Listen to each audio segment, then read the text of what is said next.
ಇಮ್ಮಡಿ ಪುಲಿಕೇಶಿಯವರ ಬಾಲ್ಯವು ಸವಾಲುಗಳು ಮತ್ತು ಅಪಾಯಗಳಿಂದ ಕೂಡಿದ ಒಂದು ಕಥೆ. ಅವರು ಚಾಲುಕ್ಯ ಸಾಮ್ರಾಜ್ಯದ ರಾಜಕುಮಾರನಾಗಿ ಜನಿಸಿದರು. ಅವರ ಬಾಲ್ಯ ಸುರಕ್ಷಿತವಾಗಿರಲಿಲ್ಲ. ಅವರ ತಂದೆ ಮಹಾಶಕ್ತಿಶಾಲಿ ರಾಜನಾದ ಕೀರ್ತಿವರ್ಮನ್ ಪುಲಿಕೇಶಿ ಇನ್ನೂ ಚಿಕ್ಕವನಿದ್ದಾಗಲೇ ಮರಣಹೊಂದಿದರು. ಅವನ ತಂದೆಯ ಮರಣದ ನಂತರ ಸಿಂಹಾಸನವು ಪುಲಿಕೇಶಿಗೆ ಸಲ್ಲಬೇಕಾಗಿತ್ತು. ಆದರೆ ಅವನ ಕಿರಿಯ ವಯಸ್ಸಿನ ಕಾರಣದಿಂದ ಅವರ ಅಣ್ಣ ಮಂಗಳೇಶನು ರಾಜಪ್ರತಿನಿಧಿಯಾಗಿ ಅಧಿಕಾರವನ್ನು ತನ್ನ ಕೈಗೆ ತೆಗೆದುಕೊಂಡನು. ಕಾಲಕ್ರಮೇಣ ಮಂಗಳೇಶನು ತನ್ನದೇ ಆದ ಮಗನಿಗೆ ಸಿಂಹಾಸನವನ್ನು ಕೊಡಲು ಬಯಸಿದನು. ಇದರಿಂದಾಗಿ ನಿಜವಾದ ಉತ್ತರಾಧಿಕಾರಿಯಾದ ಪುಲಿಕೇಶಿ ಮತ್ತು ಅವನ ಸಹೋದರ ವಿಷ್ಣುವರ್ಧನರ ಮೇಲೆ ಜೀವನಕ್ಕೆ ಅಪಾಯ ಬಂದಿತು. ಆದರೂ ಪುಲಿಕೇಶಿಯನ್ನು ಅವನ ನಿಷ್ಠಾವಂತ ಅನುಯಾಯಿಗಳು ರಹಸ್ಯವಾಗಿ ರಕ್ಷಿಸಿದರು. ಅವನು ದೂರದಲ್ಲಿ ಗುಪ್ತವಾಗಿ ಬೆಳೆದನು. ಈ ಕಠಿಣ ಸಮಯದಲ್ಲೂ ಅವನಿಗೆ ರಾಜನಾಗಲು ಅಗತ್ಯವಾದ ಎಲ್ಲಾ ಶಿಕ್ಷಣ ಮತ್ತು ಶಸ್ತ್ರವಿದ್ಯೆಯ ತರಬೇತಿ ನೀಡಲಾಯಿತು. ಅವನು ಯುದ್ಧಕಲೆ, ರಾಜನೀತಿ ಮತ್ತು ಆಡಳಿತದಲ್ಲಿ ಪಾರಂಗತನಾಗಿ ಬೆಳೆದನು. ಕೊನೆಗೆ ಯುವಕನಾಗಿ ಮೈದಳೆದ ಪುಲಿಕೇಶಿಯು ತನ್ನ ನಿಷ್ಠಾವಂತ ಸೇನಾಪತಿ ಸಂಘಮಿತ್ರನ ಸಹಾಯದಿಂದ ತನ್ನ ಅಣ್ಣ ಮಂಗಳೇಶನ ವಿರುದ್ಧ ಯುದ್ಧವನ್ನು ಘೋಷಿಸಿದನು ಮತ್ತು ಸಿಂಹಾಸನವನ್ನು ಹಿಂದಕ್ಕೆ ಪಡೆದುಕೊಂಡನು. ಹೀಗೆ ಅಪಾಯಕರವಾದ ಬಾಲ್ಯವನ್ನು ಹೊಂದಿದ್ದ ಪುಲಿಕೇಶಿಯು ಚಾಲುಕ್ಯ ಸಾಮ್ರಾಜ್ಯದ ಶ್ರೇಷ್ಠತಮ ಚಕ್ರವರ್ತಿಯಾಗಿ ಇಮ್ಮಡಿ ಪುಲಿಕೇಶಿ ಪುಲೈಕ್ಷನ್ ಕ್ರಿ.ಶ. 610 - 642 ಅವರು ಬಾದಾಮಿ ಚಾಲುಕ್ಯರ ಪ್ರಸಿದ್ಧ ಸಾಮ್ರಾಟ. ಇವರ ಕಾಲದಲ್ಲಿ ದಕ್ಷಿಣ ಭಾರತ ಇತಿಹಾಸದಲ್ಲಿ ಮಹತ್ವದ ಯುದ್ಧಗಳು ನಡೆದವು. ಪ್ರಮುಖ ಯುದ್ಧಗಳು: 1. ಕದಂಬರ ವಿರುದ್ಧದ ಯುದ್ಧ. ಇಮ್ಮಡಿ ಪುಲಿಕೇಶಿ ತನ್ನ ಅಧಿಕಾರವನ್ನು ಬಲಪಡಿಸಿದ ತಕ್ಷಣ ಕದಂಬರನ್ನು ಎದುರಿಸಿ ಸೋಲಿಸಿದರು. ಇದರ ಮೂಲಕ ದಕ್ಷಿಣ ಕರ್ನಾಟಕದ ಮೇಲೆ ತನ್ನ ಹಿಡಿತವನ್ನು ಸಾಧಿಸಿದರು. 2. ಅಲೂಪ ಮತ್ತು ಗಂಗರ ವಿರುದ್ಧದ ಯುದ್ಧ. ದಕ್ಷಿಣ ಕಡೆಯ ಗಂಗರು ಹಾಗೂ ಅಲೂಪರು ಚಾಲುಕ್ಯರಿಗೆ ಸವಾಲಾಗಿದ್ದರು. ಇಮ್ಮಡಿ ಪುಲಿಕೇಶಿ ಅವರನ್ನು ಸೋಲಿಸಿ ತಮ್ಮ ಅಧೀನಕ್ಕೆ ತಂದರು. 3. ಕೊಂಕಣದ ಮೇಲೆ ದಾಳಿ. ಪಶ್ಚಿಮ ತೀರದ ಕೊಂಕಣ ಪ್ರದೇಶವನ್ನು ಅವರು ಜಯಿಸಿದರು. ಇದರಿಂದ ಅರೇಬಿಯಾ ಸಮುದ್ರದ ವ್ಯಾಪಾರ ಮಾರ್ಗವನ್ನು ಹಿಡಿದಿಟ್ಟುಕೊಂಡರು. 4. ಗುರ್ಜರರ ವಿರುದ್ಧ ಯುದ್ಧ. ಉತ್ತರ ಪಶ್ಚಿಮ ಭಾರತದಲ್ಲಿದ್ದ ಗುರ್ಜರರನ್ನು ಅವರು ಸೋಲಿಸಿ ತಮ್ಮ ಸಾಮ್ರಾಜ್ಯ ವಿಸ್ತರಿಸಿದರು. 5. ಪಲ್ಲವರ ವಿರುದ್ಧದ ಯುದ್ಧಗಳು. ಇಮ್ಮಡಿ ಪುಲಿಕೇಶಿಯ ಅತ್ಯಂತ ಪ್ರಸಿದ್ಧ ಯುದ್ಧಗಳು ಪಲ್ಲವರೊಂದಿಗೆ ನಡೆದವು.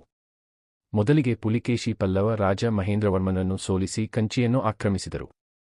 ಆದರೆ ನಂತರದಲ್ಲಿ ಪಲ್ಲವ ನರಸಿಂಹವರ್ಮನ್, ಮಹೇಂದ್ರವರ್ಮನ ಮಗ, ಚಾಲುಕ್ಯರ ವಿರುದ್ಧ ಪ್ರತಿದಾಳಿ ನಡೆಸಿ ಬಾದಾಮಿ ನಗರವನ್ನೇ ದಾಳಿ ಮಾಡಿ ಬೆಂಕಿ ಹಚ್ಚಿದರು. ಈ ಯುದ್ಧದಲ್ಲಿ ಕ್ರಿ.ಶ.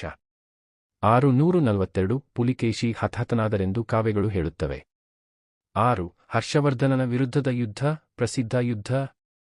ಉತ್ತರ ಭಾರತದ ಸಾಮ್ರಾಟ ಹರ್ಷವರ್ಧನನು ದಕ್ಷಿಣದತ್ತ ವಿಸ್ತರಿಸಲು ಪ್ರಯತ್ನಿಸಿದಾಗ ನರ್ಮದಾ ನದಿಯ ತೀರದಲ್ಲಿ ಇಬ್ಬರ ಸೇನೆ ಮುಖಾಮುಖಿಯಾಗಿತು.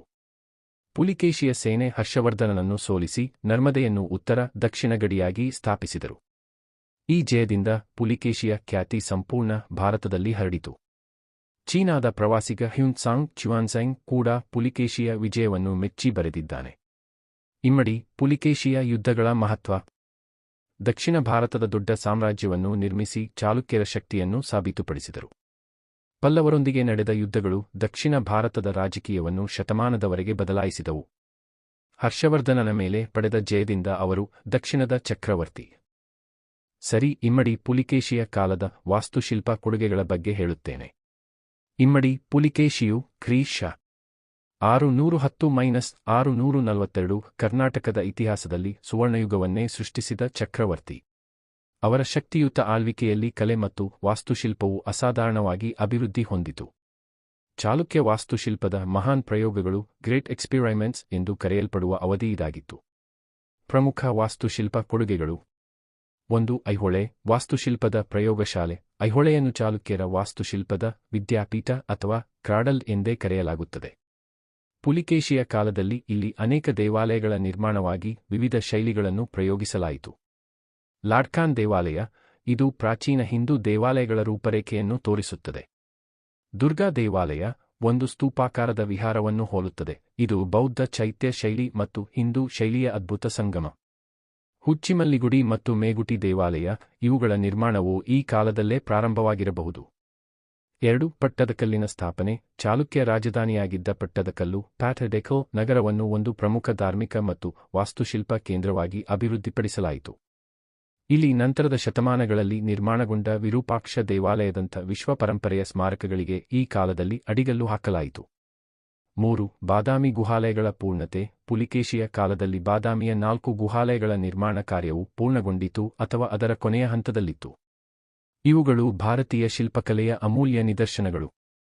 ಗುಹೆ ಸಂಖ್ಯೆ 3. ವಿಷ್ಣು ಗುಹೆ. ಇದು ಅತ್ಯಂತ ವಿಶಾಲವಾದ ಮತ್ತು ಅಲಂಕೃತ ಗುಹೆ. ಇಲ್ಲಿ ಪುಲಿಕೇಶಿಯನ್ನು ಸತ್ಯಾಶ್ರಯ ಹೆಸರಿನಲ್ಲಿ ಚಿತ್ರಿಸಲಾಗಿದೆ. ಅವನ ರಾಜಸಿ ಮತ್ತು ಶಕ್ತಿಶಾಲಿ ರೂಪವನ್ನು ಇಲ್ಲಿ ನೋಡಬಹುದು. 4. ಶಿಲ್ಪಕಲೆಯಲ್ಲಿ ಕೊಡುಗೆ. ಪುಲಿಕೇಶಿಯ ಕಾಲದ ಶಿಲ್ಪಗಳು ಶಕ್ತಿ, ಚೈತನ್ಯ ಮತ್ತು ಜೀವಂತಿಕೆಗೆ ಪ್ರಸಿದ್ಧವಾಗಿವೆ. ನೈಜತೆ. ಈ ಕಾಲದ ಮೂರ್ತಿಗಳು ನೈಜ ಮಾನವ ಶರೀರದ ಅನುಪಾತ ಮತ್ತು ಸೌಂದರ್ಯವನ್ನು ಅತ್ಯಂತ ನಿಖರವಾಗಿ ಚಿತ್ರಿಸುತ್ತವೆ. ವೈವಿಧ್ಯತೆ. ಶಿವ, ವಿಷ್ಣು ಮುಂತಾದ ಹಿಂದೂ ದೇವತೆಗಳ ಜೊತೆಗೆ ಜೈನ ತೀರ್ಥಂಕರ ಮೂರ್ತಿಗಳನ್ನು ಸಹ ನಿರ್ಮಿಸಲಾಯಿತು. ರಾಜಕೀಯ ಚಿತ್ರಣ. ಬಾದಾಮಿ ಗುಹೆಯಲ್ಲಿ ಪುಲಿಕೇಶಿಯನ್ನು ಸಿಂಹಾಸನದ ಮೇಲೆ ವಿರಾಜಮಾನಗೊಂಡಿರುವಂತೆ ಮತ್ತು ಅವನಿಗೆ ಭೇಟಿ ನೀಡುವ ರಾಯಭಾರಿಗಳನ್ನು ಚಿತ್ರಿಸಲಾಗಿದೆ. ಇದು ಚಾಲುಕ್ಯರ ರಾಜಕೀಯ ಪ್ರಭುತ್ವ ಮತ್ತು ಅಂತಾರಾಷ್ಟ್ರೀಯ ಸಂಪರ್ಕಗಳನ್ನು ತೋರಿಸುವ ಒಂದು ಐತಿಹಾಸಿಕ ದಾಖಲೆ. 5. ಶೈಲಿಯ ವೈಶಿಷ್ಟ್ಯತೆ. ಈ ಕಾಲದ ವಾಸ್ತು